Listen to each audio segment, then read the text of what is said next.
Well, I'm out at Tullamarine. It's now 5 to 4 in the morning. Yeah, this is a bit more familiar. The place has come alive now. I'm dog tired.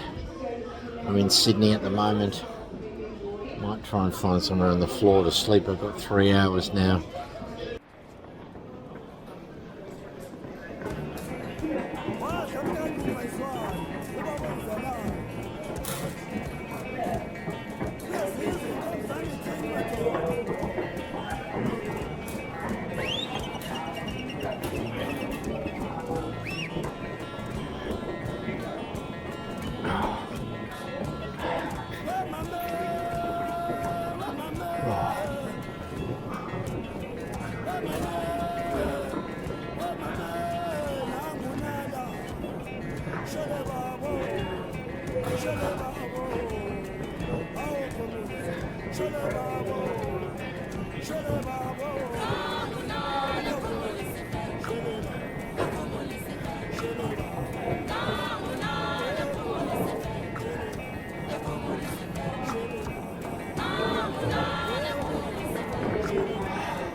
Excuse me, you're not Brian, are you? No. You're not a Brian, thank you.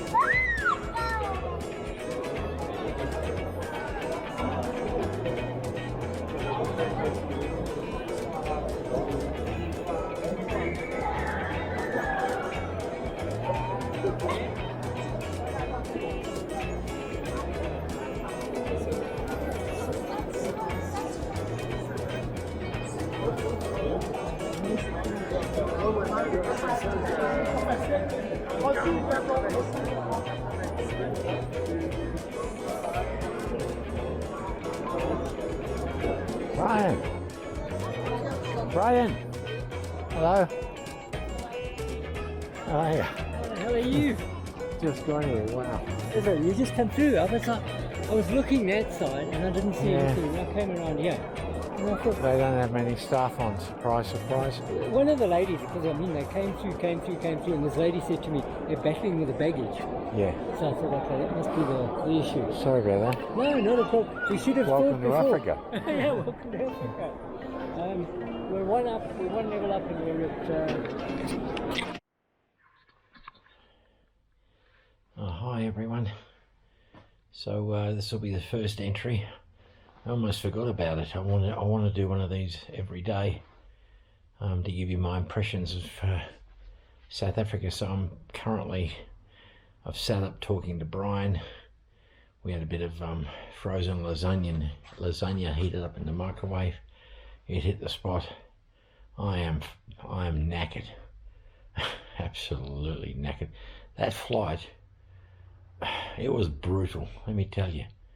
Like when I got to my seating on the jumbo, whatever they call it, the dream bus or whatever crap Qantas call it, it weren't no dream. I tell you, I was in the middle of the middle aisle. I had a big Afrikaner guy on my right, was spilling over his seat, and on my left was an Afrikaner woman who was like a preacher's wife or something. The woman was quite nice, very friendly, or friendly enough. And the guy helped me figure out how to work my headphones, but fucking hell, 14 hours, and it dragged. It dragged. Now, bearing in mind, it was 24 hours since I'd left. By the time I got here to Johannesburg, it was 24 hours of transit. The only sleep I had was on the floor at Sydney for, I don't know, maybe 10 or 15 minutes. I managed to fall asleep laying on the floor on my backpack. Anyway, the hours dragged, and it was so uncomfortable on my bum. My bum was getting so numb. The only relief was every now and then the woman would get up and go to the toilet, and I could stand up and stretch a bit. There was these screens in front of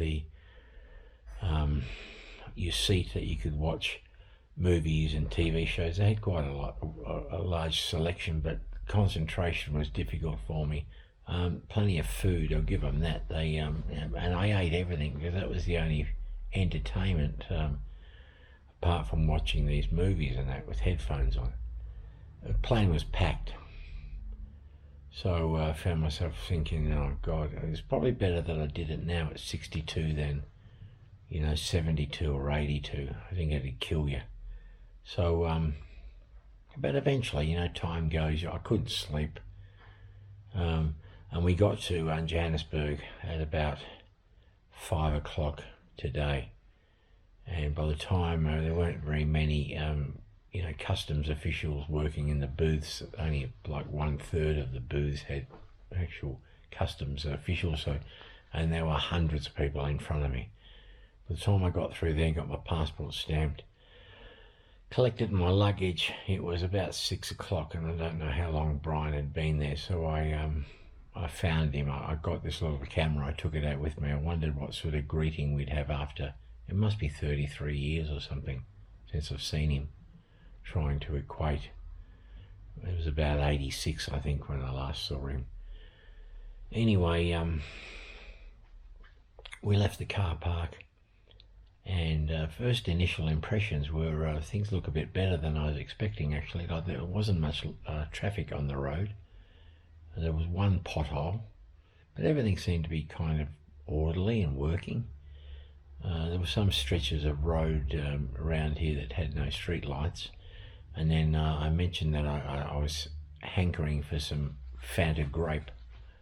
So we went to this store which had big gates across the entrance to the store. They looked like Indians or Pakistanis. And they let you in as on the basis of need. Otherwise, maybe they go and get the goods for you and pass them through the bars.